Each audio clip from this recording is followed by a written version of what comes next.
pwede Pwede pa bang yan. reverse tulay? O, paano? Ginawa kang tulay. Tulay, yan. Ginagawang tulay. Oo, ginawa kang tulay. Gusto mo to. Oo. Ginawa kang tulay. Oh. Siraan mo to. Nasa posisyon ka, kinakausap ka eh. Pwede. Pero minsan nga, di ba minsan yung tulay, sila yung nagkakatuluyan nung ano. Kaya nga, yun Yun, yung... yun, yun naman ang reverse intention nito. Talagang may gusto siya dito. Pero bad trip yun. Pag ginawa siyang tulay papunta sa tropa niya. Tropa yan.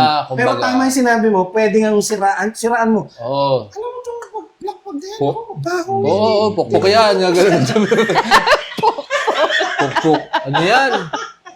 Sa akin, hindi nagtututbrush. Pok-pok. Hindi, talagang wild na sira na talaga. Kung hindi nagtututbrush, ay, okay, I can live with that.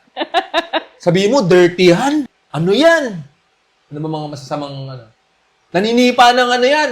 Ng aso. Ng aso. Ay. Tsaka, yung tae, pag trip niya, tatapakan niya. For fun. Paano kung yun ang kink nito? Pagsama kayo.